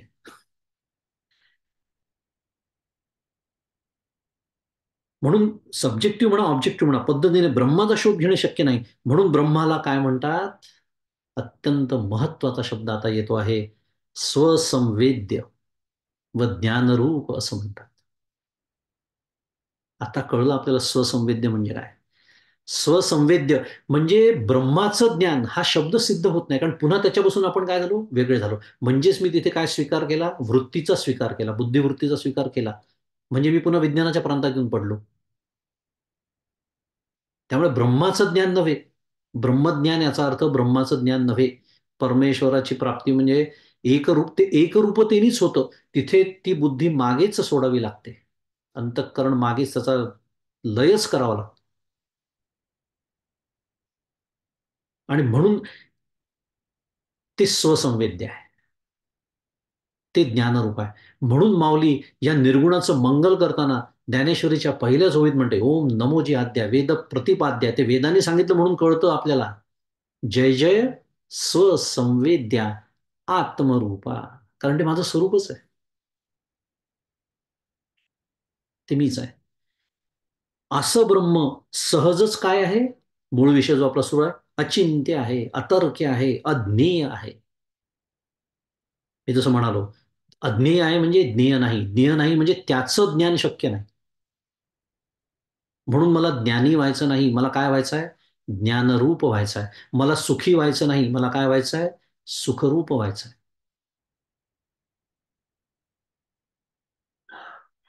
आणि ते वस्तुरूप नसल्याने त्याचे चिंतन करता येत नाही. मी जसं म्हणालो, त्याला काही गुणधर्मच नाही आहे. There are no attributes, no parameters. काहीतरी तर लागतं ना चिंतन करण्यासाठी. मग त्यामुळे ज्याच्या अनुभवाचे एकही साधन नाही. जर परमार्थाचा अभ्यास नसेल, त्या वाक्याने धक्का बसू शकतो. मग आपण हे करतो कशासाठी आहे? अभ्यास. ते अज्ञान निवृत्तीची साधन आहे. खूप वेळा बोललोय त्याच्याबद्दल. त्याचं ज्ञान करून देणारं साधन नाही. आणि त्याचा बुद्धीने तर्कही करता येत नाही. तर्काने खूप गोष्टी सिद्ध करता येतात. मगाशी हिग्स बोसॉनबद्दल बोललो होतो. तर्काने सिद्ध केला होता त्यांनी 60 वर्षापूर्वी. पण त्याच्याबद्दल तर्कही करता येत नाही. ज्ञेय या स्वरूपात ब्रह्म कधीच नसल्याने ते अज्ञेय आहे. ते सत्रूपाने आहे म्हणून जगाला अस्तित्व आहे. असे ते सर्वाधार आहे. त्याच्या अधिष्ठानावरती काय म्हटलंय जगताला? ब्रह्मावरचा विवर्त म्हटलेला आहे. या दृष्टीनेच म्हटलंय, विवर्त आहे ब्रह्मा, त्याच्या अधिष्ठानावरती हे जग भासतंय. आणि पुढे म्हणतात, आदित्यवर्ण ह्या विशेषणाचा सूर्याप्रमाणे तेजस्वी असा अर्थ होत असला तरी ते तेज अग्नीच असतं, आणि अग्नी पांचभौतिक अचेतन आहे. त्यामुळे येथे तेज हे ज्ञानरूप प्रकाशाचे प्रतीक मानणे अधिक चांगले, असं काका म्हणतात. आणि ब्रह्म हे ज्ञानरूप असून त्याचे ठिकाणी जाणीव व नेणीव म्हणजे अंधार दोन्ही नाही, जाणीव नेणीव भगवंती नाही, असे ज्ञानदेव म्हणतात. म्हणतात का नाही, जाणीव नेणीव भगवंती नाही, कुठे म्हणतात माहिती आहे सगळ्यांना, पाठ आहे, नावच त्याचं हरिपाठ. जाणीव नेणीव म्हणजे आपल्याला नेणीव म्हणजे अज्ञान तिथे नाही समजू शकतं, पण जाणीव म्हणजे ज्ञान पण नाही तिथे ब्रह्माच्या ठिकाणी. हो, कारण जाणीव याचा अर्थ सविशेष जाणीव, सविषय जाणीव ती नाही तिथे. कारण आपण आत्ताच शिकलो त्याचं स्वरूप काय आहे, शुद्ध जाणीव, निर्विशेष, निर्विषय अशी जाणीव, शुद्ध जाणीव, हे त्याचं स्वरूप आहे. म्हणून जाणीव नेणीव भगवंती नाही, जाणीव पण नाहीये, नेणीवेचा तर प्रश्नच नाही, ज्ञान रूप आहे ते. असे ज्ञानदेव म्हणतात, म्हणजे तेथे वृत्ती ज्ञान नाही, म्हणजेच ते वृत्तीनी होणारं ज्ञान नाही, म्हणजेच ते मनाच्या, बुद्धीच्या, चित्ताच्या, अहंकाराच्या मदतीने होणारं ज्ञान नाही. कारण वृत्तीज्ञान कशाचं असतं, ते कशाचं तरी होतं, कशाने तरी होतं आणि कोणाला तरी होतं. याला अगदी साध्या भाषेमध्ये परमपूज्य काकांनी आपल्यासाठी एकदम सोपं केलेलं आहे. हे होणारं ज्ञान नाही, हे असणारं ज्ञान आहे. शेवटचं वाक्य वाचतो आणि थांबतो. म्हणजे तेथे वृत्तीज्ञान नाही व अज्ञानाचा मागमूसही तिथे काय आहे, नाही. म्हणून जाणीव नाही, नेणीव नाही तिथे, होणारं ज्ञान नाही. म्हणूनच तिथे मी म्हणालो की ब्रह्माचं ज्ञान हा वाक्यप्रयोगच सिद्ध होत नाही. ब्रह्म हे ज्ञानरूपच आहे आणि मी त्याच्याशी एकरूप होणे एवढंच फक्त आपण करू शकतो. त्याचं ज्ञान म्हटलं की त्याच्यापासून मी वेगळा, कारण त्याच्यात त्रिपुटी आली. ज्या गोष्टीचं ज्ञान होतं ती वस्तू, ती गोष्ट, ज्याला ज्ञान होतं तो मनुष्य. काय म्हणते माऊली ज्ञानेश्वरी दुसऱ्या ठिकाणी, ज्ञातृ ज्ञेया विहीन नुसदेची जे का ज्ञान, केवळ ज्ञानरूप. तिथे आता ज्ञाता पण नाही, तिथे आता ज्ञेय पण नाही, तिथे आता काय आहे, केवळ सद्घन चिद्घन आणि सर्वात महत्वाचं आनंद घन ब्रह्मतत्व, अद्वैत. अशा या अद्वैताची आपल्या सर्वांना प्राप्ती व्हावी, या सदिच्छेसह आपलं आजचं चिंतन पुष्प आपण सद्गुरूंच्या चरणी अर्पण करू आणि थांबू. श्री सद्गुरुनाथ महाराज की जय. जय जय रघुवीर समर्थ.